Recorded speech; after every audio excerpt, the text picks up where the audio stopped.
શિશુપાલનું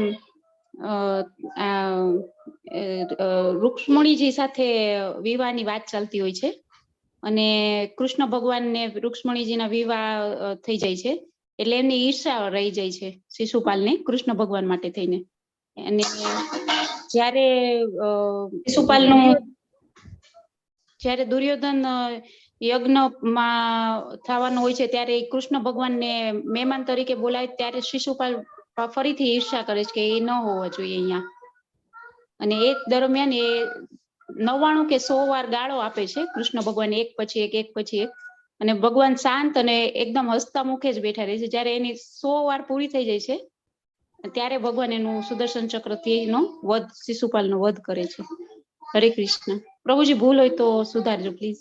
બહુ સરસ, તમે કાફી ડિટેલમાં છે કે એના જન્મથી લઈ લીધું અને મૃત્યુ સુધીનું બધું જ કવર કર્યું છે. ખૂબ ખૂબ ધન્યવાદ આરતી માતાજી. યસ, એટલે ગઈકાલનો જે અધ્યાય હતો આપણે 16મો અધ્યાય, એ 16મા અધ્યાયમાં આપણે દૈવ આસુરી સંપદ વિભાગ્યો, એટલે આસુરી લોકો કેવા હોય છે તો કે શિશુપાલ જેવા હોય છે, રાઈટ. શિશુપાલ દર વખતે ગણીને ગાળો દેતો, બહુ જ પાક્કો હતો, એટલે કે 99 સુધી પહોંચવાનું જ નહીં. મારી માને શું વચન આપ્યું છે કે એક સાથે 100 ગાળો દઈશ તો જ મારશે ને, એટલે ગમે તેમ બોલી જાય. પણ ક્યારેક પછી જયારે સમય આવ્યો હોય ત્યારે શું થાય, એટલે જેવી 100મી ગાળ બોલે છે ભગવાન ચક્ર છોડીને એને નાશ કરે છે. એટલે આપણને એમ થાય ઘણી વાર ઘણા લોકોને કેમ કઈ અસર નથી થતી, ઘણા ખરાબ કામ કરે છે, એ તો ટાઈમ નથી આવ્યો, રાઈટ. આપણે કર્મયોગમાં પણ જોયું હતું કે અમુક કર્મો જે છે એના ઇમિડિયેટ ફળ આવે. બળતી અગ્નિમાં હાથ નાખો તો તરત બળી જવાય, રાઈટ. અને આબો વાવો તો વર્ષો લાગે કેરી આવતા. વાંસના ઝાડની વાત થઈ હતી. વાંસનું ઝાડ છે એ જમીનમાં કેટલાય વર્ષો સુધી ફેલાય ને પછી 2 મહિનાની અંદર 150 ફૂટ થઈ જાય, રાઈટ. એટલે આવું છે. અને આસુરી લોકો જે છે આ વસ્તુ સમજતા રહે છે. એમને એમ છે ક્યાં ભગવાન છે, લો ગમે તેમ બોલીએ છે ભગવાન આવે છે. એક દાખલો પરમ પૂજ્ય નામનિષ્ઠ પ્રભુ આપે ને કે 200 ગુવડ ભેગા થઈને મીટિંગ કરે છે કે સૂર્ય નામની કોઈ વસ્તુ છે જ નહીં. રાત્રે 12 વાગે મીટિંગ કરે છે કે સૂર્ય નામની કોઈ વસ્તુ નથી, અને સૂર્ય જો હોય તો અત્યારે આવી બતાવે, રાઈટ. અને સૂર્ય દાદા એમ કે થોડા આવી જાય 12 વાગે, એ તો એમના ટાઈમે સવારના જ આવે, અને આવે ત્યારે કોઈ એમને રોકી ના શકે. સો ઇટ ઇઝ લાઈક ધેટ. એટલે આસુરી લોકો ક્યારેય ભગવાનને સ્વીકારવા તૈયાર હોતા નથી. જો આપણે ભગવાનને ના સ્વીકારીએ તો આપણે પણ આસુરીમાં આવીએ છીએ. કઈ નહીં, પણ આપણે બધાનું એટલું સારું છે કે આપણે સારા રસ્તે આવ્યા છીએ. આપણે ભગવદ્ ગીતાના પાસે પહોંચી ગયા છીએ. બહુ નામ જન્મ નામ અંતે, રાઈટ. અને મનુષ્યાણામ સહસ્ત્રેષુ, અનેક જન્મો પછી હજારોમાંથી એક વ્યક્તિ, right, that comes to Krishna, ભગવાનના જ્ઞાન પાસે આવે છે. એટલે ચોક્કસ આપણની શ્રદ્ધા વધવાની જ છે. અને આપણે એમાં નહીં રહી. પ્રભુપાદ ઘણી વાર કે those who are not Krishna conscious, they are rascals. My God. એટલો ભારે શબ્દ વાપરે. Anyway, let us start today's chapter. આજનો અધ્યાય જે છે બહુ સરસ અધ્યાય છે. એકચ્યુઅલી 14મો અધ્યાય આપણે જોયો ને, પ્રકૃતિના 3 ગુણો. એ પછી દરેક અધ્યાયમાં તમે જોશો ને તો એ 3 ગુણોની છાંટ જોવા મળશે. કારણ કે એ જ્ઞાન સૌથી સરળ છે અને સૌથી બેસિક લેવલનું જ્ઞાન છે. એટલું જ્ઞાન આવવા માત્રથી ઘણી બધી આધ્યાત્મિક પ્રગતિ થાય છે. એટલા માટે દરેક વસ્તુના ભગવાન 3 ભાગ પાડતા જાય, 3 ભાગ પાડતા જાય. એટલે અહીંયા આગળ શ્રદ્ધાના પણ 3 ભાગ પાડશે ભગવાન. જાત જાતની શ્રદ્ધા હોય છે ભગવાન પ્રત્યે, અને ભગવાનના ધામમાં જે કોઈ પણ હોય છે કોઈને કોઈ શ્રદ્ધાથી ભગવાન સાથે કનેક્ટેડ છે. હરણ જોઈ લ્યો, મોર જોઈ લ્યો, ગાય જોઈ લ્યો, ભગવાનના મિત્રો જોઈ લ્યો, રાધા રાણીને ગોપીઓ જોઈ લો, વૃક્ષ જોઈ લો, બધા જ સરોવર જોઈ લો, બધા શું છે એ ભગવાનના 5 મુખ્ય ભાવો અને 7 ઉપભાવો, કોઈને કોઈ ભાવથી ભગવાનનું યજન કરે છે. કયા કયા ભાવો છે તો કે શાંત, દાસ્ય, શાખ્ય, વાત્સલ્ય, માધુર્ય, રાઈટ. 5 મુખ્ય ભાવો છે. એ સિવાય બીજા નાના પણ બહુ બધા ભાવ છે. Okay, so let us start. Arjun કહે છે અધ્યાયની શરૂઆતમાં, હે કૃષ્ણ, જે લોકો શાસ્ત્રના નિયમોનું પાલન નહીં કરીને પોતાની કલ્પના પ્રમાણે પૂજા કરે છે તેમની કઈ સ્થિતિ છે? તેઓ સત્વગુણી છે, રજોગુણી છે કે તમોગુણી? ઓહો, આવો પ્રશ્ન કેમ કરવો પડે અર્જુને? Why Arjun ask this question? બહુ મહત્વનો પોઈન્ટ છે આર્યો, નાનો પોઈન્ટ નથી, એને સમજવો બહુ જ જરૂરી છે. અર્જુનને હવામાંથી તો કઈ એવું નથી થયું કે ભાઈ આવો કેમ પ્રશ્ન પૂછો. બહુ જ હોશિયાર છે. ભગવાનના ભક્તો હોય ને હંમેશા દક્ષ હોય. ભગવાને કીધું છે મારા ભક્ત કેવા હોય? દક્ષ. દક્ષ માને ચતુર, એકદમ પરફેક્ટ કામ કરવા વાળા હોય. તમે જુઓ 16મા અધ્યાયનો 23મો શ્લોક, ભગવાને શું કીધું? ય શાસ્ત્ર વિધિ મુત્સૃજ્ય વર્તતે કામ કારતઃ ન સ સિદ્ધિમ વાપ્નોતિ ન સુખમ ન પરામ ગતિમ. આ શાસ્ત્રોક્ત વિધિ જે છે, મુત્સૃજ્ય, મેં પોતે સર્જન કરેલું છે, ભગવાન એવું કહે છે. રાઈટ? જે લોકો આ શાસ્ત્રોક્ત વિધિ પ્રમાણે નહીં વિચારે, નહીં બોલે અથવા નહીં કામ કરે, મન, વાણી અને કર્મ ત્રણેયથી જો શાસ્ત્રોનું પાલન નહીં કરે તો ભગવાન શું કહે છે? નસ સિદ્ધિમ વાપ્નોતિ. સિદ્ધિ તો મળશે જ નહીં. કોઈ સિદ્ધિના ચાન્સ નથી. કોઈ કે મને ધર્મ, અર્થ, કામ, મોક્ષ બધી સિદ્ધિ મળી જાય. ન સુખમ ન પરામ ગતિમ. સુખ પણ નહીં મળે. નો ચાન્સ ઓફ હેપીનેસ. રાઈટ? ન પરામ ગતિમ, એની મુક્તિ પણ નહીં થાય. એટલે શાસ્ત્રની વિધિનું કેટલું મહત્વ છે ભગવાને બતાવ્યું અહીંયા આગળ. રાઈટ? ભગવાન પોતે આવે છે છતાં એમ નથી કહેતા કે હું કહું છું. પાછો 24માં છેલ્લા શ્લોકમાં ફરીથી કીધું, તસ્માત શાસ્ત્રમ પ્રમાણમ તે કાર્ય વ્યવસ્થિતૌ જ્ઞાત્વા શાસ્ત્ર વિધાનોક્તમ કર્મ કર્તુમિહાર્હસી. માટે વ્યક્તિએ સમજવું જોઈએ કે શાસ્ત્રોમાં જે આપણને લખ્યું છે કે શું આપણું કર્તવ્ય છે ને શું આપણું કર્તવ્ય નથી, એ નિયમ શું છે, યમ શું છે, એ બધું જે ખબર પાડવી જોઈએ દરેક વ્યક્તિએ. અને આ જેને કહેવાય રૂલ્સ રેગ્યુલેશન જે છે એને જાણીને એને પોતાનું કામ કરવું જોઈએ, જેથી એની પ્રગતિ થાય. આપણા બધા માટે ભગવદ્ ગીતા છે એ બધા શાસ્ત્રોનો નિચોડ છે, એટલે આપણે એને જાણવું જોઈએ. અને એના પછી આપણે શું કરવું જોઈએ? આપણે એ પ્રમાણે કામ કરવું જોઈએ. ભગવદ્ ગીતામાં ભગવાન કહે છે એ પ્રમાણે આપણે ભગવાનનું યજન કરવું જોઈએ, પણ આપણે એ કરતા નથી. એટલે અર્જુનજી બહુ હોશિયાર છે. આપણા માટે આ પ્રશ્ન ભગવાનને પૂછી લે છે. અત્યારનો કેમ આ પ્રશ્ન પૂછ્યો? અર્જુનને એમને ખબર હતી કે હજારો વર્ષો પછી આપણે બધા આવશું, આમ સામસામે બેઠીને ચિંતન પ્રભુ, વેલુબા વાઘેલા પ્રભુ, આરતીજી, અમરીશ પ્રભુને આજે કોહોશ નથી બનાવ્યા. અમરીશ પ્રભુ, અને હરે કૃષ્ણ, અદિતિજી, અલકાજી, આરતીજી, બધા બેસીને એમના શબ્દોની ચર્ચા કરીશું. રાઈટ? ઘણા બધા નામ નથી લઈ શકતો. પરેશજી, ચારુલતાજી, બેલાજી, બહુ બધા. તો ગુરુનાથજી, હરે કૃષ્ણ. તો એમને ખબર હતી કે આપણે બધા 5500 વર્ષ પછી આ ચર્ચા કરશું, એટલે આપણા માટે ખાસ પ્રશ્ન પૂછ્યો છે. કેમ આપણા માટે પૂછ્યો છે?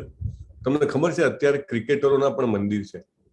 આપણે કોઈના પ્રત્યે એવું નથી, દુર્ભાવ નથી, પણ શાસ્ત્રોમાં નથી લખ્યું. શાસ્ત્રોમાં લખ્યું નથી કે તમારે મનુષ્યને પૂજવા જોઈએ. રાઈટ? અને એ પણ એવા કે જે થોડાક પૈસા માટે તમારી પાસે ટૂથપેસ્ટ વેચવા પણ આવી જાય, થોડાક પૈસા માટે દૂધમાં નાખવાનું જે ટોનિક હોય એ વેચવા પણ આવી જાય, પોતે લેતા હોય ના. એમના મંદિરો છે. રાજકારણીઓના મંદિરો છે. they are getting worshipped. આરતી પૂજા બધું જ થાય. અભિનેતાઓ, ફિલ્મી અભિનેતાઓ અને અભિનેત્રીઓના પણ મંદિરો છે. કેન યુ ઇમેજિન કે જે લોકો કોઈ પણ હદ સુધી જવા તૈયાર છે પ્રસિદ્ધિ માટે, પૈસા માટે. People don't think about it. Sportsmen, politicians, film stars, you name it in the category. દરેકની પૂજા થવા મળી છે. આ બધી જે પૂજા આરાધના છે, કેટલા ઘણા બધા બાબાઓ, તો એ શાસ્ત્રના નિયમો પ્રમાણે નથી. શાસ્ત્રોમાં બહુ ક્લિયરલી લખેલું છે, બરાબર, કે કોણ ભગવાનના અવતાર છે, કોની પૂજા કરવી જોઈએ, કોની ન કરવી જોઈએ. એવરીથિંગ ઇઝ રિટન, કેવી રીતે કરવી જોઈએ. અને છતાંય લોકો પોતાની કલ્પના પ્રમાણે કરે જાય છે. કોઈ દિવસ ભગવદ્ ગીતાના આશ્રય આવવાનો મોકો મળ્યો જ નહીં હોય, અને મોકો મળે તો એમ મોકાનો ઉપયોગ ન કર્યો હોય, રાઈટ. સો પોતાની કલ્પના પ્રમાણે પૂજા કરે છે. અરે એ વાત તો જવા દો, હવે આ તો મંદિરો બનાવીને પૂજા કરે છે, એ વાત તો ઘરે ગઈ. ચાલો કે ભાઈ કોઈ XYZ નું ટેમ્પલ બનાવ્યું. લોકો પોતાના જીવનમાં પૈસા મેળવવા માટે પોતાની ઓફિસમાં પોતાના જેને રિપોર્ટિંગ કરતા હોય એને, અથવા તો ગ્રાહક ગમે તેવો હોય તો એને, અથવા તો ઓપોર્ચ્યુનિટી આવે તો ગધેડાને પણ જેને કહેવાય કે પૂછતા અટકાતા નથી, રાઈટ. સો આ બધું જે છે શું છે? What is that? કલ્પના પ્રમાણેની પૂજા. એટલે અર્જુન કહેવા માંગે છે, કારણ કે એમાં પણ એ લોકો બહુ ગર્વ અનુભવે, રાઈટ. જબરજસ્ત ગર્વ હોય એમનો કે અમે ફલાણાની આ રીતે પૂજા કરીએ છીએ, આરાધના કરીએ છીએ. તમે કંઈ કહો ને તો એમને લાગણી દુભાઈ જાય. એટલા બધા જેને કહેવાય ને કે એટેચ થઈને. તો અર્જુન કે એ લોકો કેવા કહેવાય, સત્વગુણી કે રજોગુણી? અહીંયા બે ફોટા છે. સાયન્ટોલોજી એટલે કે ધર્મમાં જે પ્રમાણે આપેલું છે શાસ્ત્રોમાં, એ પ્રમાણે ધર્મનું પાલન કરવું, રાઈટ. દરેકના ધર્મ ઠીક છે. હવે કોઈનો જન્મ કોઈ બીજા ધર્મમાં થયો હોય, સનાતન ધર્મમાં ના થયો હોય, બીજા કોઈ ધર્મમાં થયો હોય, પણ steel there is some rules and regulations, right? લોકો એને પાળતા જ નથી. બાઇબલમાં લખ્યું છે કે thou shall not kill, right? thou shall not kill એટલે કોઈએ હત્યા કરવી જોઈએ નહીં. અને લોકો આરામથી કતલખાના ચલાવે છે ને બીજા જીવોની હત્યા કરે છે, રાઈટ. અને એવી જ રીતે ઇસ્લામમાં પણ લખ્યું છે, રાઈટ. દરેક ધર્મમાં. એટલે ધર્મનું ખાલી દેખાડાના રીતે પાલન નહીં, ધર્મના જે સિદ્ધાંતો છે એ પ્રમાણે પાલન એ લોકો કરતા નથી. અને કેવું માને છે કે ભાઈ આ એક પ્રાણી છે તો એનું નામ છે ફ્લાઇંગ સ્પેગેટી મોન્સ્ટર. એ એકચ્યુઅલી વાસ્તવિકતામાં છે જ નહીં, પણ લોકો કલ્પના કરે કે આવું ઊંધું પ્રાણી પણ હોય, હવામાં સરસ માળો પોતે જ બનાવે ને એમાં જ પોતે ઈંડા મૂકે ને પોતે જ એને જાળવે. there is nothing like that. એવી રીતે એવા નવા દેવી દેવતાઓ પણ કાળક્રમે બનતા જાય છે. તમે જુઓ અહીંયા આગળ ભારતમાં તો એટલા બધા લોકો ક્રિએટિવ છે કે દર વર્ષ 2 વર્ષ 5 વર્ષ થાય ને એક નવા દેવી દેવતા માર્કેટમાં આવી જાય, રાઈટ. એના વ્રત, એની પૂજા, એનું બધું જ આવેલું હોય. સો કહેવાની વાત એમ છે કે શાસ્ત્રમાં લખ્યું નથી, જે ભગવદ્ ગીતામાં કીધું નથી, એવી આરાધના કયા ગુણમાં આવે એવું અર્જુન પૂછે.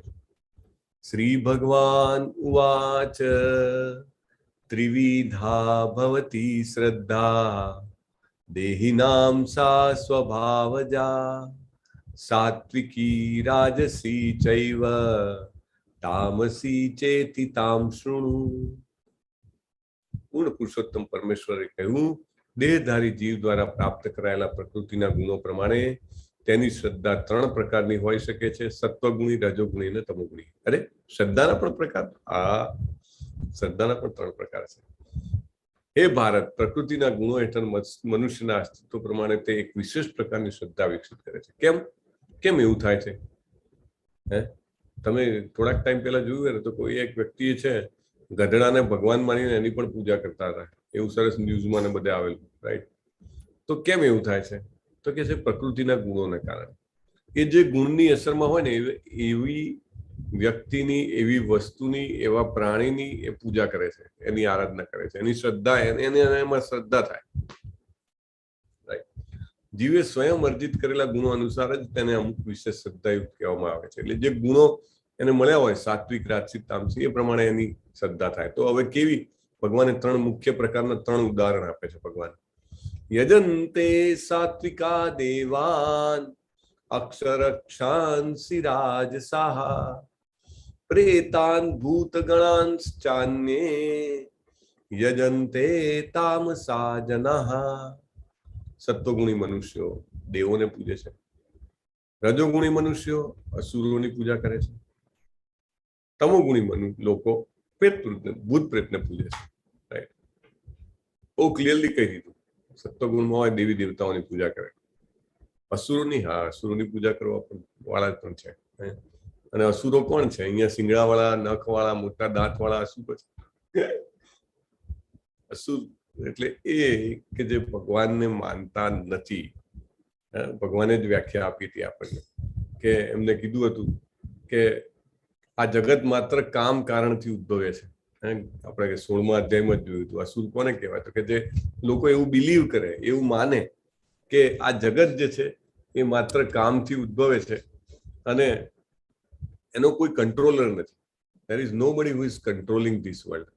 કેટલું મતલબ ભગવાનને લાગી આવે. તમે કોઈ ઘરમાં જાઓ, બરાબર, અને ઘરમાં જઈને કહો કે આ ઘરનો કોઈ માલિક જ નથી અને આ ઘર જે છે એ માત્ર એમ જ ચાલ્યા કરે છે, તો ઘરનો જે કોઈ પણ મુખ્ય વ્યક્તિ હોય એને કેટલું ખોટું લાગે. ઇવન ગામમાં જઈને કહો કે ગામમાં કોઈ સરપંચ નથી અને એમ જ ચાલ્યા કરે છે, તો ગામના સરપંચને ખોટું લાગે કે નહીં? એવી રીતે એ લોકો જે છે એ ભગવાનને માનતા નથી. અને એ લોકો હંમેશા એવું માને કે આ જગત જે છે કામ કારણનું, કામ અને એના કારણે ચાલ્યા કરે છે. બાકી there is no control, everything is happening on its own. એટલે બાય ચાન્સ ચાલે છે, બાય ચાન્સ. એમનો શબ્દ તમે જુઓ, વાતમાં એ લોકો વાત કરતા હોય તો એવો જ શબ્દ, બાય ચાન્સ હું આમ ગયો ને બાય ચાન્સ આમ થઈ ગયું. અરે ભાઈ, બાય ચાન્સ કશું હોતું જ નથી. Everything is calculated. Only thing કે વી કાન્ટ પ્રોસેસ. આપણું મગજ જે છે એ એટલું બધું પ્રોસેસ કરવા માટે તૈયાર નથી, રાઈટ? આપણું રેમ જે છે, રેમ ઓછી પડે છે. સો આપણે ભગવાનને ના માનીએ તેમાં કોનું ખોટું છે? આપણું જ ખોટું છે, રાઈટ? અસત્યમ અપ્રતિષ્ઠમ તે જગદ આહુર અનીશ્વરમ અપરસ્પર સંભૂતમ કિમન્યત કામ હેતુકમ. 16મા અધ્યાયનો 8મો શ્લોક શું કહે છે? કે આ જગત તો કે અસત્ય છે અને એનો કોઈ આધાર જ નથી. કે કોઈ આધાર નથી. તમને આ પૃથ્વી ફરે છે એમાં કોઈ આધાર નથી દેખાતો, રાઈટ? તમને પવન આવે છે એમાં આધાર નથી દેખાતો. કોઈ વસ્તુમાં આધાર નહીં. અને કોઈ ભગવાન જે છે કંટ્રોલમાં જ નથી. જગત આહુર અનીશ્વરમ. જગતમાં કોઈ ઈશ્વર જેવું છે નહીં. એટલે આવું જે કહે છે ભગવાનને બહુ જ ખરાબ લાગે છે. અને આવા લોકોને ભગવાન અસુર કહે છે. અને એવા લોકોની જે પૂજા કરે છે એ શેમાં, કયા ગુણમાં હોય છે? એ રજો ગુણમાં હોય છે, રાઈટ? એટલે રાક્ષસ શોધવા જવાના નથી. 99.999999% લોકો મળી જ જાય તમને, રાઈટ? એટલે તમે બહારથી જુઓ કે આ માણસ જે છે એ કેટલો બધો સારો છે, એના વિચારો કેટલા ફોરવર્ડ છે, રાઈટ? કેટલું બધું સારું, જેને કહેવાય કે એની સોચ છે અને કેટલું સમાજનું સારું કરે છે ને, but if he doesn't believe in God, જગદ આહુર અનીશ્વરમ કિમન્યત કામ હેતુકમ, આ રીતે જે વિચારતા હોય, રાઈટ? પશ્ચિમના આપણે ઘણા બધા સાયકોલોજીસ્ટ અથવા તો મનોચિકિત્સકોની વાત થઈ હતી, રાઈટ? સો ઘણું મોટું નામ છે બધાનું, પણ all this people they are all રજોગુણી. અને એટલા માટે એ એવા જ બીજા લોકોની પૂજા આરાધના કરે. હિટલર હતો ત્યારે હિટલરની આરાધના કરવા વાળા ઘણા બધા હતા. સો એ બધા જે છે રજોગુણી છે. અને તમોગુણી લોકો નામનિષ્ઠા પ્રભુ ઉદાહરણ આપતા હતા કે અમારે અહીંયા બેંગ્લોરમાં તો કે અમાવસ્યાની રાતે સ્મશાનમાં લોકો એટલા બધા જાય કારણ કે એ લોકો ભૂત પ્રેતને પૂજે, રાઈટ? એટલે એવા લોકો પણ છે. તો એ શું કહેવાય? તામસી કહેવાય. આપણા પણ ઘણા ગામોમાં ગામે ભૂવા મળે, રાઈટ? સો આ રીતે 3 પ્રકારના લોકો છે અને 3 પ્રકારની આરાધના કરે છે. પણ ભગવાન કહે છે જે લોકો દંભ અને અહંકારને તાબે થઈને શાસ્ત્રની વિરુદ્ધ કઠોર તપ તથા વ્રત કરે છે, બરાબર? આપણે ઘણીવાર નહીં લોકો કે અમે એટલું બધું, મેં તો કે કેટલાય દિવસ, 7 દિવસ 8 દિવસ સુધી મેં ખાધું જ નથી અથવા તો મેં પાણી જ નથી પીધું. શાસ્ત્રમાં લખ્યું છે કે તમે આ રીતે કરો, રાઈટ? મારો દંભ છે, મારો અહંકાર છે, હું આમ ના કરું, મારે કઈ જોઈએ જ નહીં ને હું ચલાવી લઉં, રાઈટ? અને જેઓ કામ વાસના તથા આસક્તિ દ્વારા પ્રેરિત થાય છે, જેઓ મૂર્ખ છે, શરીરને ના તત્વોને અને શરીરમાં રહેલા પરમાત્માને કષ્ટ આપે છે, તેઓ અસુર કહેવાય છે. ભગવાને અસુરની બીજી વ્યાખ્યા આપી હતી. આપણે મેં તમને હમણાં 16મા અધ્યાયના 8મા શ્લોકમાંથી I think I have shown you તો એમાં જે વ્યાખ્યા હતી એ વ્યાખ્યા પછી આ બીજી વ્યાખ્યા છે. અને આ લોકો બહારથી બહુ પ્રભાવશાળી લાગે. તમે જુઓ અહીંયા ફોટામાં દેખાય છે હિરણ્યકશિપુ, આખું શરીર હાડપિંજર થઈ જાય છે, ઉદયના રાફડા બાજી જાય છે, ત્યાં સુધી એનું તપ ચાલુ છે, રાઈટ. એટલી એની તપની ગરમી થાય છે કે ત્રણેય લોકો બળવા મળે છે, મતલબ દાહ ગરમી આવે છે ત્રણેય લોકોમાં, રાઈટ. તો એવું તપ યોગ્ય છે? ભગવાન કે ના. કારણ કે એને તપ કેમ કરવું હતું? એને તપ કરીને અમર્ત્ય થવું હતું, ઇમોર્ટાલ. તો એના માટે તપ કરતો હતો. ઇમોર્ટલ થઈને શું કરવાનું? તો કે બધાને પજવવાના, સ્વર્ગ ઉપર આધિપત્ય, પૃથ્વી ઉપર આધિપત્ય, નર્ક ઉપર આધિપત્ય, બધે આધિપત્ય, એવું કરવું હતું એને.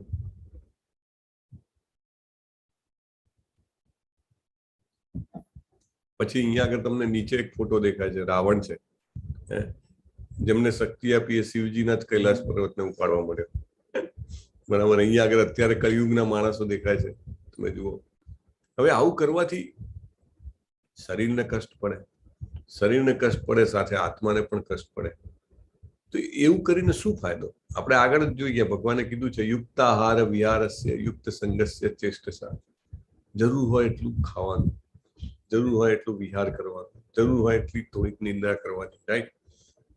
આ બધું શરીરને મનને કષ્ટ આપ્યા વગર કરવાનું, જેથી તમે સારી રીતે ભગવદ્ ગીતા સાંભળી શકો, સમજવાનો પ્રયત્ન કરી શકો, વાંચી શકો.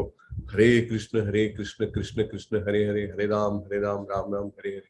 તમે જયારે ભગવાનના નામનો જપ કરો ત્યારે તમારું શરીર કે મન તમને કષ્ટ ના આપે, રાઈટ. ભગવાનને ભોગ ધરાવો તો એને કષ્ટ ના આપે. ના, અમે તો આવું જ કરીશું. તો ભગવાન કે અસુર છે, કારણ કે એમને ઈગો છે, હું કઈ પણ કરી શકું, હું કામ કરીશ, હું તેમ કરીશ, તો એ અસુર કહેવાય. હવે અન્નના પ્રકાર ભગવાન કહે છે કે ભાઈ 3 પ્રકારના અન્ન છે. કયા 3 પ્રકારના અન્ન છે? કારણ કે ડાયટ પ્લાન બી ભગવાન આપે છે. ઘણા જગ્યાએ આ અધ્યાયનું નામ ડાયટ, રાઈટ. તો ભગવાન શું કામ ભગવાન આની વાતો કરે છે એ પણ બહુ બેકગ્રાઉન્ડ સમજવા જેવું છે. આપણે જે કંઈ પણ ખાઈએ છીએ એમાંથી આપણને જેવી રીતે આપણું શરીર બને છે, આપણને શક્તિ મળે છે, તેવી જ રીતે આપણું મન પણ એમાંથી બને છે, રાઈટ. આપણને વિચારો એવા આવે છે આપણે શું ખાઈએ એના ઉપરથી. આપણે આધ્યાત્મિક યાત્રા જે છે એનો બહુ જ મોટો ભાગ આપણે આ શરીરમાં શું જવા દઈએ છીએ એની ઉપર છે. અને આ બધાને ખબર છે, એવું નહીં કે આપણે કઈ નવું કહીએ છીએ. પહેલા અધ્યાયથી આપણે વાત થઈ હતી. પહેલા અધ્યાયમાં જયારે અર્જુન રથને 2 સેનાઓની વચ્ચે લઈ જવાની વાત કરે છે ત્યારે આપણે વાત થઈ હતી. શું વાત થઈ હતી? કે માયા જે છે આંખો દ્વારા પ્રવેશે છે, ભગવાન કાન દ્વારા પ્રવેશે છે. એટલે ખાવાનું જે છે એ આપણે આંખોથી પણ, આંખનો પણ ખોરાક છે, કાનનો પણ ખોરાક છે, રાઈટ. એટલે એ ખોરાકની વાત ઓલરેડી થઈ હતી. પશ્યતામ ભગવાન કહે છે. બીજા અધ્યાયથી જ આપણે ભગવાનને ભોગ લગાવવાની પણ વાત થઈ હતી, રાઈટ. કેમ? તો સ્પિરિચ્યુઅલાઇઝેશન થઈ જાય છે. જે ફૂડ જે છે, જે કંઈ પણ આપણે ખાઈએ છીએ એનું આધ્યાત્મિકરણ થઈ જાય છે. અને હવે પોઈન્ટ નંબર 3 અહીંયા આગળ આવે છે કે શું સિલેક્શન કરવું ખાવામાં. એકવાર આ ગાઈડલાઈન ફોલો કરશો ને તો તમને થોડાક જ સમયમાં તમારી ચેતનામાં અદ્ભુત પરિવર્તન દેખાશે. મોટા ભાગના લોકો છે ને આ વાતને માનવા જ તૈયાર નથી. અત્યારનો ટાઈમ એવો છે ને કે નો બડી હેઝ અ ટાઈમ. ટાઈમ એવો છે કે કોઈની પાસે ટાઈમ નથી. Fast food, instant food, right, food made by somebody, right. That is very very dangerous. Dangerous. હા, ડેન્જરસ કેમ? એમાં પોઈઝન નાખેલું હોય તો એટલે હા ઠીક છે, નોટ ધેટ મચ ઇમ્પોર્ટન્ટ. પણ ઇમ્પોર્ટન્ટ છે if we are intending to have spiritual progress. જો મારે આધ્યાત્મિક વિકાસ કરવો હોય, મને થોડો ઘણો પણ મારા મનુષ્ય જીવનનો મહત્વની ખબર પડી ગઈ હોય, તો this point is one of the most important point. પહેલું પગથિયું, બેસિક પોઈન્ટ. આ શરીરમાં જે નાખશું એવા જ વિચારો આવશે. એક ગ્લાસ હોય, ગ્લાસમાં તમે દૂધ રેડો, ગ્લાસ ભરાઈ જાય તો બહાર શું આવે? દૂધ જ આવે, રાઈટ? તમે ગ્લાસમાં પાણી રેડો તો શરૂઆતમાં દૂધ થોડું બહાર આવશે, પછી ધીરે ધીરે દૂધ બધું સફાઈ થઈ જાય, પછી પાણી જ આવે, રાઈટ? મધ નાખો તો મધ જ આવે, રાઈટ? એવી રીતે તમારે કઈ ડાયરેક્શનમાં જવું છે એના પ્રમાણે તમારે આ શરીરમાં કયું પેટ્રોલ નાખવું એ ખબર પડે, રાઈટ? ગાડીમાં પેટ્રોલ પુરાવા જાઓ તો હાઈ ઓક્ટેન નંબર વાળું પેટ્રોલ હોય એ નોર્મલ પેટ્રોલ કરતા થોડું મોંઘું હોય. કેમ? તો કે એનાથી એન્જિન એફિશિયન્સી સારી મળે, એન્જિનની લાઈફ જે છે વધે, અથવા તમને એવરેજ સારી મળે. આ બધા એ લોકો તમને ગણાવે. હવે કોઈ જોવા ગયું છે કે એન્જિનની લાઈફ કેટલી વધી? ના. કોઈ જોવા ગયું છે કે એફિશિયન્સી વધી કે નહીં? ના. એવરેજ, યસ, ટુ સમ એક્સટેન્ટ એવરેજ કદાચ ખબર પડે. તો એવી રીતે જો સમજો સામાન્ય વ્હીકલ જે કે જે ભૌતિક છે એમાં પણ ફ્યુએલના ટાઈપ ઉપરથી એની એફિશિયન્સીમાં ફેર પડતો હોય તો શરીરમાં કેમ ના પડે? હવે તમે એ ગાડીમાં કોઈ પણ જાતનું પેટ્રોલ પુરાવો, સમજો ગાડીમાં તમે હાઈ ઓક્ટેન પેટ્રોલ પુરાવો છો અને તમે જાઓ છો તો બહારના વ્યક્તિને ખબર પડે કે આમાં હાઈ ઓક્ટેન પેટ્રોલ છે? ના. તમે નોર્મલ પેટ્રોલ પુરાવો છો અને જાઓ છો તો બહારના વ્યક્તિને ખબર પડે? ના, ના પડે. એવી રીતે તમે કંઈ પણ ખાઓ છો, બહાર કશી ખબર પડતી નથી. ખબર ક્યાં પડે છે? ખબર અંદર પડે છે, રાઈટ? ગાડીમાં પેટ્રોલ સારું હાઈ ક્વોલિટીનું નાખ્યું હોય તો એન્જિનમાં ફેર પડે અને એ આપણને બહાર ખબર ના પડે. Over a period of time that may be realised, right? એવી રીતે આપણે શરીરમાં શું અંદર જવા દઈએ છીએ, કોની વાતો સાંભળીએ છીએ, ચકામકાની વાતો સાંભળીએ છીએ, તો એ પ્રમાણે તમે અહીંયા ભગવદ્ ગીતાના જે શબ્દો જે છે એની ચર્ચા સાંભળો છો તો એ પ્રમાણે, રાઈટ? તમે શું જુઓ છો અને છેલ્લે અહીંયા આગળ હાર્ડ ફૂડ શું નાખો છો, રાઈટ? યસ, ચાલો. જે અન્ન સત્વગુણી મનુષ્યોને પ્રિય છે એ કેવું હોય છે? આયુષ્ય વધારનાર, રાઈટ? બીજું, જીવનને શુદ્ધ કરનાર. ભગવાને જ કીધું છે purification, it's a process of purification.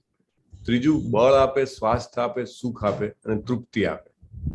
આ બધું એક સાથે આવે, રાઈટ? બળ પણ આવે, સ્વાસ્થ્ય આવે, સુખ આવે, તૃપ્તિ આવે. આવું અન્ન કેવું હોય? રસયુક્ત, સ્નિગ્ધ, પોષણ કરનારું, હૃદયને ભાવે એવું. જો અહીંયા આગળ તમને દેખાય છે પરમ પૂજ્ય નામાનિષ્ઠા પ્રભુએ આપણે મંગલુરમાં મંદિર છે ને તો ત્યાંની કર્ણાટકની પ્યોર વેજ થાળી જે છે એનો ફોટો લીધેલો છે. શું શું છે આમાં તમે જુઓ? રસમ છે, ચાવલ છે, પપડમ છે, વેફર છે, રાઈટ? જાત જાતની કરીઝ છે, કડ છે. સો આવું જે અન્ન છે કેવું છે? રસયુક્ત, સ્નિગ્ધ, પોષણ કરનારું, હૃદયને ભાવે એવું. હવે નેક્સ્ટ પર આવીએ. જો અહીંયા આગળ રજોગુણીલું અન્ન કોને કહેવાય? અતિશય કડવું હોય, ખાટું હોય, ખારું હોય, ગરમ, તીખું, લુખ્ખું, બળતરા કરનારું અન્ન રજોગુણીને પ્રિય હોય. અને એવું અન્ન ખાવાથી શું થાય? દુઃખ, શોક અને રોગ. બહુ જ ક્લિયરલી કીધું છે. ક્યારેક તમે વિચારજો કે કોઈ ઘટના એવી ના બની હોય કે તમને લાગે કે તમારી અગેન્સ્ટમાં છે, અથવા તો તમારે કંઈક ઈચ્છા હતી ને એવું ના થયું, એવું પણ ના થયું હોય છતાંય મન જે છે એ થોડુંક તમને ગ્રસ્ત લાગે, દુઃખ લાગે, શોકિત લાગે. શરીર બધું બરાબર ચાલતું હોય એમ લાગે કે કંઈક રોગ છે મને. જયારે આવું લાગે તો સમજવું, વિચારવું કે મેં કાલે શું ખાધું હતું, પરમ દિવસે શું ખાધું હતું, 4 દિવસ પહેલા, 5 દિવસ પહેલા. There is a huge effect. આટલું બધું જે છે લોકો સ્ટ્રેસમાં, એન્ઝાયટીમાં, ડિપ્રેશનમાં જાય છે, આટલી બધી દવાઓ વેચાય છે. કેમ? People have forgotten the importance of food. Eating habits have been totally neglected. Totally neglected. ઇતોસ અહીંયા જે દેખાય છે જાત જાત જે વસ્તુ તમે ભગવાનને ના ધરાઈ શકો એ વસ્તુ તમે પોતાની જાતને પણ કેમ આપી શકો? એટલે ક્યારે પણ જો મનમાં એવું લાગે કે કંઈક તકલીફ છે, કંઈક ગડબડ છે અને કશું કારણ ના જડે તો ચોક્કસ એનાલિસિસ કરજો. શું ખાધું, ક્યાં ખાધું હતું, કોના હાથનું ખાધું હતું, કોણે બનાવેલું હતું, રાઈટ? ભલે સ્વાદમાં અને દેખાવમાં તો આ બહુ સરસ સજાયું છે, હુ મેડ ઇટ, રાઈટ? ક્યારેક એમ થાય કે ના ભગવદ્ ગીતા નથી કરવું, રાઈટ? અથવા તો આજે જ માળા નહીં કરીએ તો ચાલશે. જ્યારે એવું થાય તો ચોક્કસ વિચારવું કે અંદર શું ગયું હતું કે જે આ મને ખોટું કરાવી રહ્યું છે. રાઈટ. પછી ભોજન કરવાના 3 કલાક પહેલા રાંધેલું, સ્વાદહીન, બગડેલું, દુર્ગંધ મારતું, એઠું, અસ્પૃશ્ય ભોજન એવા લોકોને પ્રિય છે કે જે લોકો તમોગુણી છે.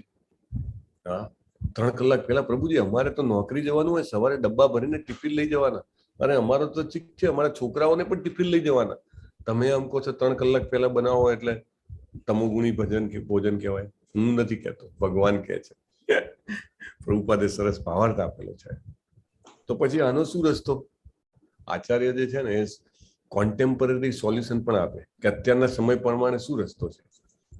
તો રસ્તો એ છે કે ભલે ભોજન બનાવીને તમારે ખાવાનું થોડાક કલાક પછી હોય, પહેલા ભગવાનને ધરાવી દેવાનું. આ પ્રભુપાદ બહુ સરસ એમના ભાવાર્થમાં સમજાવે છે કે ધરાવેલું અન્ન જે છે સ્પિરિચ્યુઅલાઇઝ થઈ જાય છે. પછી તમે એને આજે ખાઓ, કાલે ખાઓ, કોઈ પ્રોબ્લેમ નહીં. Then there is no harm. ત્યારે તમોગુણી નથી રહેતો. સો આ બધા જે અન્ન જે છે એ તમને દેખાય છે અહીંયા આગળ, અથવા તો ફ્રૂટને કોવાઈને જે શરાબ બનાવવામાં આવે છે, આ બધું જ જે છે જેટલું જૂનું એટલું સારું, પાછા એવું કે રાઈટ. અમુક પ્રકારની ચીઝ છે આ રહી, તો આ ચીઝ એવી છે કે એમાં જ્યાં સુધી ઈયળો ના પડે ને, ખદ બને નહીં, ત્યાં સુધી આ વર્લ્ડની મોંઘામાં મોંઘી ચીઝ છે. તો આવું ભોજન જેને પ્રિય છે એ કેવા કહેવાય? તમોગુણી કહેવાય છે. કાજુ મારઝુ એ પર તમે સર્ચ કરી શકો છો. કાજુ મારઝુ ચીઝ જો દેખાય છે અહીંયા તમને, કીડા ખત બધે છે અને લોકોના માટે સૌથી પ્રિયમાં પ્રિય છે આ રહી. હવે શું કેવું બોલો? ક્યાં પતન થઈ ગયું છે સમાજનું આપણને ખબર જ નથી. એને બહુ જ મહત્વનું છે. ચાલો, એટલે ઇમ્પોર્ટન્ટ પોઈન્ટ છે કે શું ખાઓ છો, વેરી ઇમ્પોર્ટન્ટ. ગમે ત્યાં ખાઈ લેવાય, કોઈનું પણ બનાવેલું ખાઈ લેવાય, કેવી પણ જગ્યાએ ખાઈ લેવાય, જગ્યાનું પણ મહત્વ છે. બરાબર. ક્યારે પણ બનાવેલું હોય ચાલે. નો ધેન તો પછી ડિપ્રેશનની પિલ્સ લો, અથવા તો મોટા મોટા પેલા તરંગી બની જાઓ, આમ બી થઈ જશે તેમ બી થઈ જશે. હજી પણ રાઈટ. કોઈ કહે કે મને લોભ ઓછો નથી થતો, કામ, ક્રોધ, મોહ કાંઈ ઓછું નથી થતું. કેમ ઓછું થાય? આપણે અંદર મધ નાખીએ તો મધ બહાર આવે, બરાબર, અને પાણી નાખીએ તો પાણી બહાર આવે. Input is equal to output. Just try to control your input for some time and just C how much it is effective. કારણ કે કૃષ્ણજીએ કીધું છે, ભગવદ ગીતામાં કીધું છે, જે યજ્ઞ શાસ્ત્રોક્ત વિધિ. હવે યજ્ઞના પ્રકાર કહે છે ભગવાન. આપણને એમ થાય યજ્ઞ એટલે શું? યજ્ઞ એટલે બલિદાન, સેક્રિફાઈસ, રાઈટ. આપણે બધા રોજ જે કંઈક ને કંઈક યજ્ઞ કરી રહ્યા છીએ. ઓમ સ્વાહા વાળા નહીં, અલગ અલગ ભગવાન સમજાવે છે. જે યજ્ઞ શાસ્ત્રોક્ત વિધિ પ્રમાણે કર્તવ્ય સમજીને ફળની આકાંક્ષા નહીં રાખનારા લોકો દ્વારા કરવામાં આવે છે તે સાત્વિક હોય છે. એની કન્ડિશન કઈ કીધી? એક તો શાસ્ત્ર પ્રમાણે. શાસ્ત્રમાં ભગવદ ગીતામાં ભગવાને શું કીધું? યજ્ઞાનામ જપ યજ્ઞોસ્મી. બધા યજ્ઞોમાં હું કયો યજ્ઞ છું? તો કે જપ યજ્ઞ હું છું. રાઈટ. તો હરે કૃષ્ણ કૃષ્ણ કૃષ્ણ હરે હરે, હરે રામ રામ રામ હરે. એ એક યજ્ઞ છે, આ બોલવું ને સાંભળવું એ. રાઈટ. પછી ફળની આકાંક્ષા નહીં રાખીને, અરે આ તો કેવી રીતે થાય? હું તો કાંઈ પણ એક ડગલું પણ ભરું તો બી, ઇવન ઊંઘમાં સપનામાં પણ એક ડગલું ભરું તો એ વિચારીને કે આનાથી મને શું ફાયદો થશે. Right. But no, as a matter of duty, right. માં જેવી રીતે એમ વિચારે કે મારો છોકરો ભૂખ્યો હશે અને ખાવાનું આપવું પડશે, એના માટે જેવી રીતે બનાવે, as a matter of duty, કર્તવ્યની ભાવના છે, તો એ સાત્વિક હોય. આપણે જે કંઈ પણ ભગવાનનું નામ લઈએ, ભગવાનને ભોગ ધરાવીએ, એક કર્તવ્ય તરીકે. ભગવાન હું તમારો અંશ છું. ભગવાને કીધું હતું ને, મમય વાંસો જીવ લોકે, રાઈટ. આપણે તમારો અંશ છું અને એટલે મારી કર્તવ્ય છે મારું કે તમારી સેવા કરું, એટલા માટે કરું છું. એમ સમજીને જે કરીએ તો એવા યજ્ઞને સાત્વિક કહેવાય છે. પણ ના, હું તો મોટો યજ્ઞ કરું, હજારો લોકોને બોલાવને મારી નામના થાય ને લોકો મારા નામે તાળી પાડે ને કે આ તો ભાઈ બહુ ધાર્મિક છે, આવા યજ્ઞ દુનિયાવી લાભ માટે કે ગર્વ ખાતર કરવામાં આવે છે, તેને તું રજોગુણી જાણ. બરાબર. ગર્વ, મારું સમાજમાં નામ થાય. ઓ બાપરે, આ તો પાછો ત્રીજા પ્રકારનો યજ્ઞ. શાસ્ત્રના નિર્દેશોની ઉપેક્ષા કરીને, પ્રસાદ વેચ્યા વિના, વેદ મંત્રોના ઉચ્ચારણ વગર, દક્ષિણા આપ્યા વિના, શ્રદ્ધા વગર કરવામાં આવે છે, તામસી યજ્ઞ કહેવાય છે. કોણ છે આ રહ્યું? કોણ કહેશે આ ઘટના બ્રીફમાં? હો, 5 લાઈનમાં કહી દો ને. Who will tell? આપણા જૂના પાર્ટિસિપન્ટ્સ માંથી. Hare Krishna. Let somebody tell in brief. 1 2 3 4 5. હરે કૃષ્ણ પ્રભુજી. બોલો બોલો. આ ભસ્માસુર રાક્ષસની એક એ છે કે મનમાન્યું આચરણ કરીને યજ્ઞ કરતો હતો. એમાં ભગવાન શંકર ભગવાનને પ્રસન્ન કરવા માટે પોતાના અંગો કાપીને યજ્ઞમાં આહુતિ આપતો હતો. પછી જ્યારે પ્રસન્ન ના થાય તો છેલ્લે એને પોતાનું મસ્તક કાપીને યજ્ઞમાં આહુતિ આપવા જતો. એ વખતે શંકર ભગવાન એના પર પ્રસન્ન થાય છે અને વરદાન માંગવા કહે છે. તો એ અમારો થવા માટે થઈને ભગવાન જોડે એવી રીતે માગે છે વરદાન કે હું જેના પણ મસ્તક પર હાથ મૂકું એ બળીને ભસ્મ થઈ જાય. શંકર ભગવાન તો આપણે ભોળાનાથ કહેવાય એટલે વરદાન આપી પણ દે છે. તો એટલે પછી એનો પ્રેક્ટિકલ કરવા માટે શંકર ભગવાનના માથે જ હાથ મૂકવા જાય છે.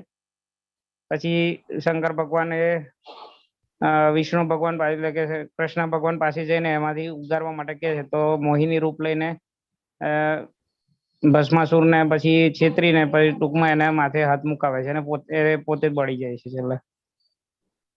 બહુ સરસ, ધન્યવાદ. એટલે આજે યજ્ઞ કેવો કહેવાય તો કે તામસી યજ્ઞ, રાઈટ? પોતાની આંગળીઓ કાપીને નાખવા મળ્યો અંદર, રાઈટ? તમને દેખાય છે લોહી આવે છે એના શરીરમાંથી. ક્યાંય એવું લખ્યું નથી શાસ્ત્રોમાં કે આવા યજ્ઞ કરો. ભગવાને તો કેવા યજ્ઞ કરવાનું કીધું ભગવદ ગીતામાં? યજ્ઞાનામ જપ યજ્ઞોસ્મિ, ભાઈ જપ યજ્ઞ કરો એવું કીધું. ને આ જો પ્રસાદ વેચ્યા વિના, જો પ્રસાદનું મહત્વ કેટલું મહત્વનું છે. તમે પોતે ભોગ લગાવો ભગવાનને અને તમે લ્યો એ તો એક વાત થઈ, ડેફિનેટલી તમારું ભલું થશે, પણ તમે બીજાને આપો ને એનું તો બહુ જ મહત્વ છે. ભગવાનને ભોગ લગાવો એટલે યજ્ઞ કરવા કરતા પણ અનેક ગણું મહત્વ છે. અને એ તમે જયારે બીજાને વહેંચો ને, oh my God, so great એની ઇમ્પોર્ટન્સ ઇઝ. ઇસ્કોનમાં ફૂડ ફોર લાઈફ પ્રોગ્રામ ચાલે તો લોકો કે પેલા ભૂખ્યાઓની સેવા કરવા માટે. અરે મેઇન ઇમ્પોર્ટન્સ શું છે ખબર છે? ભગવાનને ધરાયેલો પ્રસાદ જેટલા લોકો સુધી પહોંચે, રાઈટ? ત્યાં આગળ જાય તો ઘણા લોકો ભલે આર્થિક રીતે સક્ષમ હોય તો પણ મોટી લાંબી લાઈનમાં ઉભા રહીને ખીચડી પ્રસાદ લે. Why? Because it is so potent. ભગવાનને ધરાયેલું હોય એટલે પ્રસાદ તમે વહેંચો ને એનું પણ બહુ મહત્વ છે. યજ્ઞ થઈ જાય તમારો. પછી વેદ મંત્રોનું ઉચ્ચાર અહીંયા આગળ પણ કહે છે. આપણે મોટામાં મોટો મંત્ર મહામંત્ર છે, એનું ઉચ્ચારણ આપણે કરવું જોઈએ. દક્ષિણા, રાઈટ? સારી જગ્યાએ યોગ્ય વ્યક્તિને આગળ ભગવાન સરસ રીતે કહેશે દક્ષિણા પણ ના આપો, કારણ કે આપણે જે કમાઈએ બધું મારું જ છે, મારા માટે છે એવું માનીએ અને બિલકુલ શ્રદ્ધા વગર જે કંઈ પણ કામ કરીએ એ તામસી કહેવાય. બરાબર? બહુ સરસ તામસી. હવે તપના પ્રકાર કહે છે, શરીરનું, વાણીનું અને મનનું, 3 પ્રકારના તપ. દેવ દ્વિજ ગુરુ પ્રાજ્ઞા પૂજનમ સૌજમાર્જવમ બ્રહ્મચર્યમ અહિંસા ચ શારીરમ તપ ઉચ્યતે. ભગવાન જે છે યજ્ઞ, તપ અને દાન ત્રણેયના અલગ અલગ પ્રકાર કહે છે. શું કામ કહે છે? ગયા અધ્યાયમાં દૈવી અને આસુરી વિભાગો હતો, બરાબર? અને એના અંતમાં ભગવાને શાસ્ત્રોક્ત વિધિ કીધી. અને મોટા ભાગે ભારત દેશમાં તો બધાને ખબર જ હોય કે યજ્ઞ, દાન ને તપ, બીજું કઈ ના થાય તો આ કર્યા કરીએ, રાઈટ? એ શાસ્ત્રોમાં લખ્યું છે એટલે કરવાનું. કોઈને પણ પૂછો તો ભલે શાસ્ત્ર વાંચ્યા હોય, સાંભળ્યા હોય કે ના સાંભળ્યા હોય, વાંચ્યા હોય કે ના વાંચ્યા હોય, અરે લખેલું છે વેદોમાં, શાસ્ત્રોમાં કે આ બધું કરવું જોઈએ. તું તાર દાન આપો કે તમે તારે તપ કરો, તપ બરાબર, તમે તારે યજ્ઞ કરો. એટલે એના પ્રકાર કહેવા પડે, રાઈટ? જેથી કરીને આપણને બધાને હજારો વર્ષો પછી પણ ગાઈડન્સ મળી રહે. તો તપ કયું છે સાચું તપ? સારું તપ કોને કહેવાય? તો ભગવાન, પરમેશ્વર, બ્રાહ્મણો એટલે આપણે વાત થઈ હતી જન્મ કર્મ એટલે ગુણ કર્મ વિભાગ હશે, એટલે માત્ર જન્મે બ્રાહ્મણ ને કર્મથી પણ બ્રાહ્મણ હોય, રાઈટ? ખરેખર બ્રાહ્મણ એવા. પછી ગુરુનું બહુ જ મહત્વ છે, રાઈટ? લાઈફમાં ભગવાને પણ અનેક જગ્યાએ ગુરુ વિશે વાત કરી છે. આચાર્યોપાસનમ કરીને આપણે જોયું હતું. પછી તદ્વિદ્ધિ પ્રણિપાતેન પરિપ્રશ્નેન સેવયા, એમાં પણ વાત જોઈ હતી. અને અહીંયા આગળ પણ ભગવાન છે ગુરુ અને માતા પિતા જેવા વડીલોની પૂજા. હવે ભગવદ ગીતા બાળકોને સમજાવો તો ખબર પડે ને કે શું કરવાનું છે, રાઈટ? પછી બાળક ક્યાંથી તમને રિસ્પેક્ટ આપે? જોયું જ ના હોય તો ઇંગ્લિશમાં યુ આર ફાધર અને યુ આર મધર, એટલે ફાધર પણ યુ, બ્રધર પણ યુ, અને સન પણ યુ, બધા માટે યુ જ છે. ઇંગ્લિશમાં રિસ્પેક્ટનું કલ્ચર જ નથી. એ કલ્ચર આપણા શાસ્ત્રોમાં પહેલાથી છે, રાઈટ? એટલે ગુરુ અને માતા પિતા જેવા વડીલોની પૂજા, પછી શૌચ એટલે શુદ્ધિ, પવિત્રતા, આર્જવમ એટલે સરળતા. અત્યારે તો કોઈને સરળતા કહો તો કે ગાંડા થઈ ગયા છે. આપણે તો બહુ લેવસલી રહેવાનું યાર, right? But that is not penance, right? એ તપ નથી. બ્રહ્મચર્ય, અહિંસા આજે છે શરીરના તપ છે, રાઈટ? અહિંસાનું પાલન કરવું અને બ્રહ્મચર્યનું પાલન કરવું, તો આ બધા શારીરિક તપ કહેવાય છે. આ તપ કરવા જોઈએ, રાઈટ? પ્રણામનું મહત્વ અહીંયા આગળ ભગવાન આપણને આપે છે કે પ્રણામ કરવા જોઈએ. આપણે ત્યાં આગળ ક્યાંક ઇસ્કોનમાં જઈએ અને બધાને દંડવત કરતા જોઈએ તો કે અરે આ લોકો તો બધા વેવલા વેડા છે, કે આ બધું શું કરી પગે લાગવાનું? એક તો કપડા બગડે અને પાછા તમે નાના થઈ જાઓ કે પગે લાગો. એટલે નાના છીએ, થઈ જવાના નથી. ઓલરેડી આપણે અણુ છીએ અને ભગવાન વિભુ છે. આપણે પણ હું જાણી રાખ્યું છે, રાઈટ? 6 ફૂટનું શરીર છે તો પણ એકચ્યુઅલી આપણી સાઈઝ કેટલી છે? વાલના છેડાના 10,000માં ભાગની. આપણે પહેલા જોઈ ગયા હતા. છતાંય અને એટલે પ્રણામ બહુ મહત્વના છે. છેલ્લે આપણે કેમ 2 હાથ ઊંચા કરીને પ્રણામ કરાવીએ છીએ? કે આપણે શરણાગતિ કરીએ છીએ કે ભગવાન હેન્ડ્સ અપ, રાઈટ? ભગવાનને બહુ પસંદ છે. ભગવાને કીધું છે કે આ તપ છે શરીરનું, બરાબર? હવે વાણીનું તપ શું છે? અનુદ્વેગ કરમ વાક્યમ સત્યમ પ્રિય હિતમ ચ યત સ્વાધ્યાયાભ્યસનમ ચૈવ વાગ્મયમ તપ ઉચ્યતે. કેવું બોલવું? સત્ય બોલવું, પ્રિય લાગે એવું બોલવું. ખાલી મસ્કા મારવાના નહીં, સત્ય પણ હોવું જોઈએ, પ્રિય પણ હોવું જોઈએ. હિતાવહ બોલવું એટલે કોઈનું ભલું થાય એવું બોલવું, બીજાને ઉદ્વેગ ના પમાડે એવું બોલવું, રાઈટ? અને વૈદિક ગ્રંથોનો સ્વાધ્યાય બહુ જ મહત્વનો પોઈન્ટ છે. પ્રભુપાદ આની ઉપર લેક્ચરમાં પણ બહુ જ ભાર મૂકે છે. સ્વાધ્યાયાભ્યસનમ ચૈવ, કે વૈદિક ગ્રંથોનો નિત્ય પાઠ કરતા રહેવું એ વાણીનું તપ છે. આપણે બધા જે અત્યારે કરીએ છીએ, શું કરીએ છીએ? સ્વાધ્યાય, ભગવદ ગીતાનું પારાયણ. આપણે 2 માતાજીઓ રોજ જે ક્લાસ પહેલા શ્લોકાના વાંચન માટે અને એના અર્થના વાંચન માટે આવે છે. શું કરાવી રહ્યા છે? આપણને સ્વાધ્યાય કરાવી રહ્યા છે, વાણીનું તપ કરાવી રહ્યા છે, right? That is very very important. આપણને ખબર નથી કે ભગવદ ગીતાના જે આ શબ્દો છે એને બોલવાને, એને સાંભળવામાં કેટલો મોટો ફાયદો છે. It's a great penance, it's a great austerity, right? બહુ મોટું તપ છે રહ્યું ભગવદ ગીતાના શ્લોકો બોલવાને સાંભળવા. ભલે તમને સંસ્કૃતનો સ પણ ના આવડતો હોય, પણ જસ્ટ યુ હિયર, સાંભળો તમે. આ ભગવાનના મુખ કમળમાંથી નીકળેલા શબ્દો છે. અહીંયા ભૌતિક નથી. તમે ભૌતિકમાં કને કાનો કા અને ખને ખાનો ખા કરો અને એ જ શબ્દ તમને અહીંયા પણ દેખાય કે અહીંયા પણ ક ખ ગ ગ છે, બીજું કાંઈ છે નહીં. ના, એવું નથી. There is a gross difference ભાઈ. એ જે શબ્દો છે, જે ભૌતિક શબ્દો છે, આ આધ્યાત્મિક એક એક શબ્દ જીવિત છે. It affects, it uplifts my consciousness. મારી ચેતનાને ઉપર લાવે છે. હું શું કામ આ શ્લોક વાંચીને તમને કહું છું? વાંચ્યા વગર પણ કહી શકાય સીધો અનુવાદ, પણ એ પણ વાંચીને આ પણ વાંચીએ. અનુવાદ પ્રભુપાદનો છે અને આ શબ્દો જે છે એ ભગવાન કૃષ્ણજીએ આપેલા છે. અને આપણે વાંચીને ચોક્કસ આપણું પ્યોરિફિકેશન થાય, રાઈટ? અને સાંભળીને પણ 100%, રાઈટ? એટલે વાણીનું આ તપ છે, ચોક્કસ કરવું જોઈએ. કેમ આપણે કહીએ છીએ કે હરે કૃષ્ણ મહામંત્રનો જપ કરો. તમે બોલો છો બી ખરા અને સાંભળો છો બી ખરા. એટલે એમાં તો બધા જ યજ્ઞ, દાન, તપ બધું એના કરતા પણ ઊંચી વસ્તુ છે આ. પણ છતાંય એ પણ બહુ જ મહત્વનું છે. વાણીનું તપ છે. પછી સંતોષ, સરળતા, ગાંભીર્ય, આત્મસંયમ અને જીવનની શુદ્ધિ એ મનના તપ છે. સુખદેવ ગોસ્વામીનું ચિત્ર છે. સુખદેવ ગોસ્વામી જેવા જન્મ્યા એવા સીધા જંગલમાં દોડ મૂકે છે, રાઈટ? કે મારે માયાની પકડમાં આવવું નથી. એમની પાછળ એમના પિતાજી વ્યાસ મહારાજ છે, એ પણ દોડતા હોય છે. પુત્ર પુત્ર પુત્ર. આપણે ભાગવતમના પહેલા સ્કંદની ચર્ચામાં આ વાત કરી હતી. ઇવન વૃક્ષો પણ સામેથી બોલે છે પુત્ર પુત્ર પુત્ર. એનીવે, તો ત્યાં આગળ યુવતીઓ સ્નાન કરતી હોય છે અને સુખદેવ મહારાજ જાય છે ત્યારે કશું જ એમને લાગતું નથી, પણ વ્યાસ મુનિ જાય છે એમના પિતાજી, તો એ શરમાય છે અને વસ્ત્ર ગ્રહણ કરી લે છે. ત્યારે વ્યાસ મુનિ પૂછે છે કે મારો પુત્ર તો મારાથી નાનો છે, તમને એમની કઈ શરમ નથી? મારી આવે છે કે ના, કે એમનું જે ગુણ જે છે એ અલગ છે. આત્મસંયમ, ગાંભીર્ય બધું જ અમને દેખાય છે. વ્યાસ મહારાજ પણ ભગવાનના અવતાર હતા, પણ છતાં પણ આપણા બધાને દાખલો આપવા માટે એમના કેરેક્ટરને નીચું નથી કરવાનું. મેઇન પોઈન્ટ છે કે ગાંભીર્ય આત્મસંયમનું કેટલું મહત્વ છે, રાઈટ. યોગ માયામાં હોય ભગવાન અને ભગવાનના અવતાર, રાઈટ. પણ ઇમ્પોર્ટન્ટ પોઈન્ટ છે કે એનું અહીંયા આગળ મહત્વ સમજાવેલું છે. અને આ બધાને મનના તપ કીધેલા છે. આજકાલ તો આની કોઈ વેલ્યુ જ નથી રહી, right. There is no value. Value ના હોય તો પછી સ્વાભાવિક છે કે બીજા બધા જ જે ઇસ્યુઝ છે એ ક્રિએટ થવાના જ છે સમાજમાં. ઇમ્બેલેન્સ, ટોટલ ઇમ્બેલેન્સ ધીરે ધીરે વધતું જાય છે. વાય? Because of this. ભગવદ્ ગીતાના શરણે નથી આવતા ને.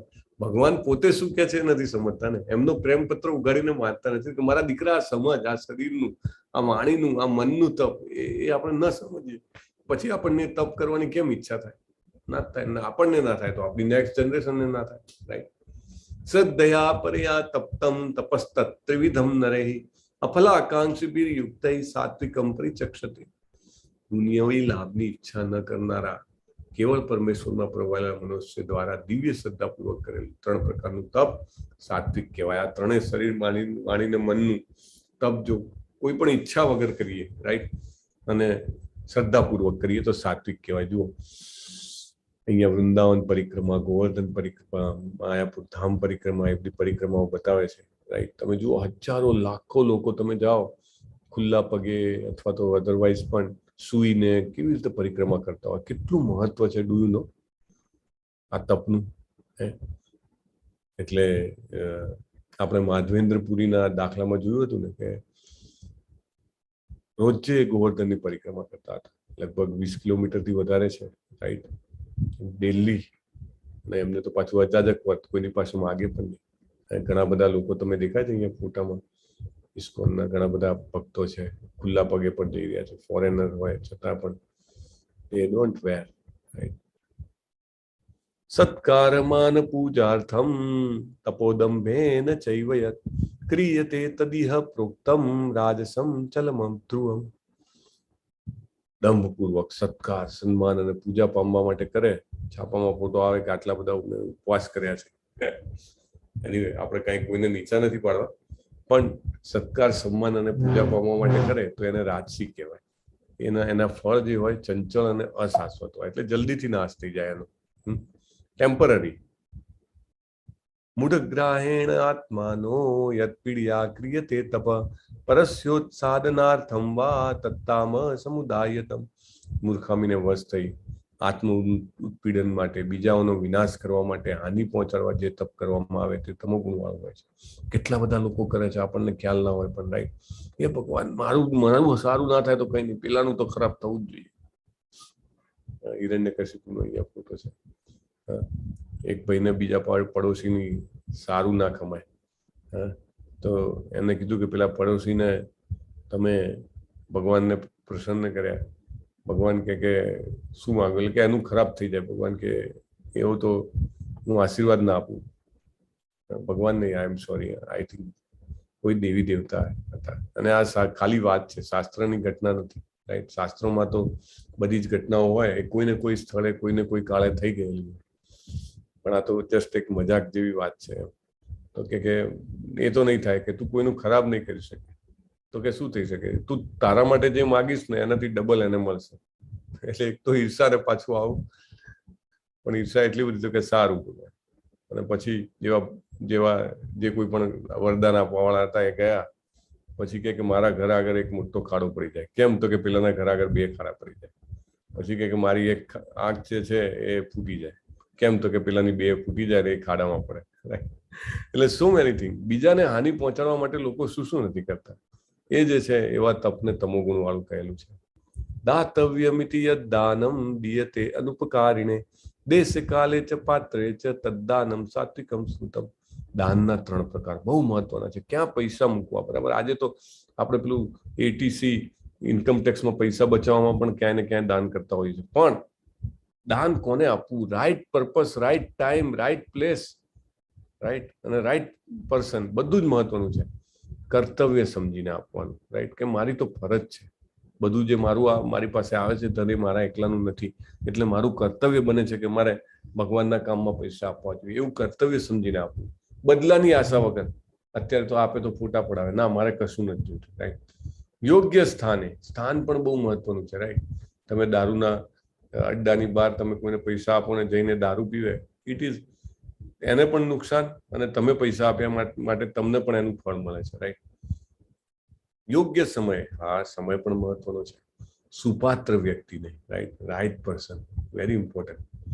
વ્યક્તિ સાચો છે કે નહીં, એટલા માટે આપણે જયારે પણ અહીંયા પણ અપીલ કરીએ છીએ કે ભાઈ ઇસ્કોન મંગલુરુમાં શ્રી શ્રી રાધા ગોવિંદજીનું મંદિર બની રહ્યું છે, તમે દાન આપો. આ બધી કન્ડિશન સેટિસ્ફાય થાય છે ત્યાં આગળ, રાઈટ? બધી જ શરતોનું પાલન થાય છે.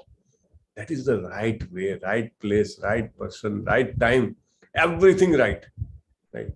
એને સાચું દાન કહેવાય.